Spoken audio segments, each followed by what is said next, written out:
Gila ya market Bitcoin beberapa hari ini. Naik turunnya kayak roller coaster.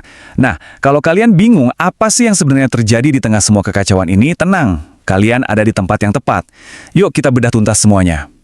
Jadi, apa sih biang kerok dari semua kegilaan di pasar ini? Jawabannya ternyata ada di serangkaian peristiwa global dan yang lebih parah, pernyataan-pernyataan yang saling bertabrakan. Inilah yang menciptakan badai volatilitas yang sempurna. Oke, kita masuk ke bagian pertama. Pasar lagi kacau.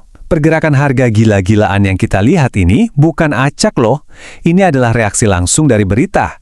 Makanya para analis sering menyebut ini sebagai candle manipulasi.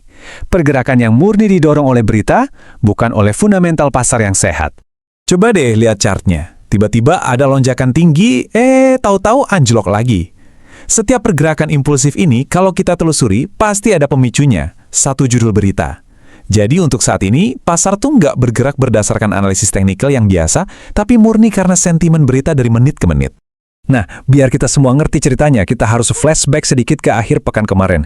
Ini dia akhir pekan yang benar-benar bikin pusing. Di bagian ini kita bakal urai satu persatu drama antara Amerika, Iran, dan Israel yang jadi pemicu semuanya. Oke, jadi ceritanya gini.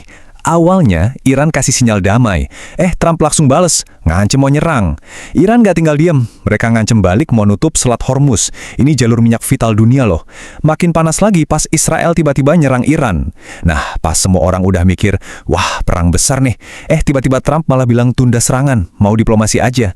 Kebayangkan gimana pasar dibikin jungkir balik sama setiap berita ini? Nah, ini dia nih inti masalahnya. Pasar jadi bingung banget, karena ada dua cerita yang beda banget dari dua kubu yang lagi berseteru.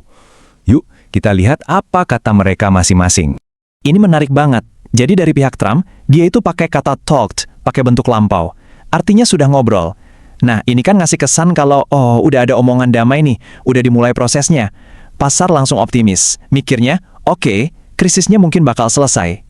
Tapi nggak lama kemudian, bam! Iran keluar dan ngebantah keras. Mereka bilang nggak ada negosiasi sama sekali. Malah, mereka menuduh kalau ini tuh berita palsu yang sengaja disebar buat mainin harga minyak dan pasar keuangan. Wah, ini langsung ngebalikin semua optimisme tadi. Dan slide ini nunjukin kontradiksinya dengan jelas banget. Di satu sisi ada Trump yang bilang udah ngobrol, seolah-olah ngasih harapan damai. Di sisi lain Iran bilang hoax, manipulasi pasar. Nah, pertentangan inilah yang bikin pasar jadi kayak yo-yo, naik turun gak karuan dan super membingungkan. Oke, dengan semua drama politik ini, terus gimana nasib Bitcoin? Nah, sekarang kita pindah fokus dan lihat gimana semua kejadian ini kelihatan langsung di chart harga dan level-level teknisnya. Walaupun beritanya simpang siur, reaksi awal market tuh positif banget loh. Bitcoin langsung breakout dengan kuat, keluar dari zona galaunya selama 46 hari. Ini nunjukin kalau para trader awalnya lebih milih buat percaya sama kabar baik, bukan kabar buruk. Terus, habis breakout gini, targetnya kemana? Kalau dari analisis teknikal, target kenaikan terdekat yang paling logis ada di angka $74.000. Catat ya, ini angka kunci yang perlu kita pantau. Kenapa harus 74.000? Simpelnya gini, angka itu tuh atap dari channel resistance-nya. Setelah berhasil nembus area konsolidasi, ya wajar kalau target selanjutnya adalah atap itu. Di area itulah nanti pasar bakal nentuin langkah selanjutnya, mau lanjut naik atau enggak. Dan ada satu lagi sinyal bagus yang mendukung skenario ini. Bitcoin berhasil nembus di atas garis EMA 100 di chart 1 jam. Buat yang ngerti teknikal, penembusan level ini tuh sering banget jadi pertanda kalau tren turunnya udah selesai dan tren naiknya mau dimulai. Jadi ini nambahin keyakinan lagi. Oke, kita udah tahu ceritanya, udah lihat chartnya. Sekarang pertanyaannya, kita harus gimana?